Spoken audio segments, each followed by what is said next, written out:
Boom, there we have it. All right, so frequently asked questions, and frequently is an understatement. I've been asked this question along with many other questions that you're gonna see on this frequently asked question list, whether you're checking it out on YouTube or you're checking it out on the website. So the first question is, how do you anchor your battle ropes? And obviously it kind of looks like a mirror there, but it's just so you guys can see me as I go through this question and answer with you guys. So we'll check out the first anchors here. So we have your basic kettlebell anchor. So obviously issues with the kettlebell anchor is the anchor will move around. So you really have to step in and give it a lot of slack. So a great way to prevent that is to change it up to the next anchor. So this is a sandbag inside of a military pack, but you could do any sort of backpack, any sort of sandbag. They sell tons of different kinds of sandbags, and then you just put that rope through the strap right there. Now you want to make sure obviously that your strap has great threading, and it's very tough, very durable. Without that, it's going to be pretty brutal in that it'll just pop off. Now, commonly, we're going to kind of check this out. So we see things anchored around, stuff like this, but the problem is there's bolts, right? So rogue racks and different sort of racks and setups, right, will have this, but then there will be bolts. So a way that, we'll look at it one more before we go on. Or there's no bolts at all, but there's edges, right? And so if your rope is wrapped around this, or it's wrapped around that back there, right? The rope will get frayed on those edges, or it'll get frayed on those bolts. So a way that I have been able to prevent that is basically you can go to, here, we'll set this down right here.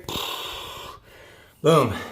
Yeah, so you just go to your local Home Depot or Lowe's or hardware store and just get a long piece of strap. So this strap is kind of already pre-set up, so I can send my rope through it. This means that now my rope won't get destroyed. Instead, it will be the strap that gets destroyed. Strap's gonna cost you maybe $2, $3 max. If you get 6 feet of like nylon tubing or something like that, might cost a little bit more than like a canvas strap. But if you look at it, it's pretty simple, right? I just have my basic strap, and then what I did is I just tied circles on the end of it that I can slide open, right, or close. That's a way to do it, right? And then I just half hitch. So like if this is my anchor, half hitch is here, boom, right? So I just half hitch, and now I've got these ends that I could send my rope through. And now that forces spread load on my rope, and any of the friction and tension here at the anchor or here at the rope, it's gonna destroy my strap before it starts destroying my rope. Now, obviously you're gonna wanna tie knots like a square knot or a half hitch or like a prusik or figure eight. And if you don't know any of those knots, don't worry. It's in my frequently asked questions coming up.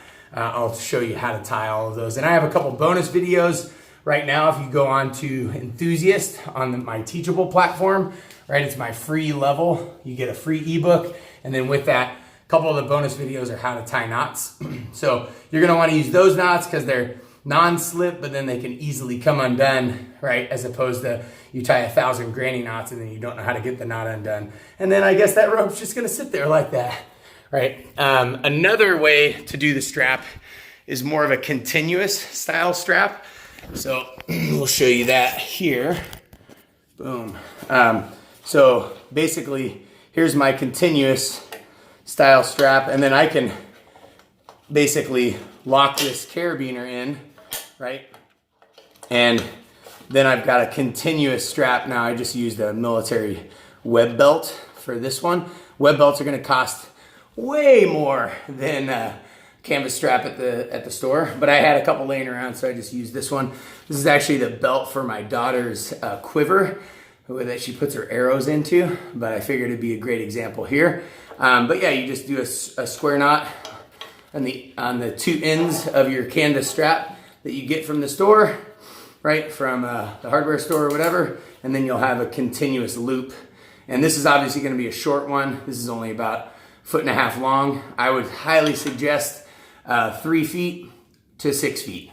So there you have it. There's a ton of different ways to anchor the rope, and ways that are going to make your rope last far longer. So big shout out to Viking Ninja, right? My boy Eric Isak Milan and his whole team of Viking Ninja warriors that are proliferating that education system across the nation. So yeah, big ups to you, Viking Ninja. Keep it up, guys, and keep checking this out. More frequently asked questions. We've got 36 benefits of battle ropes and a ton of workouts here, whether it's on the website or on YouTube.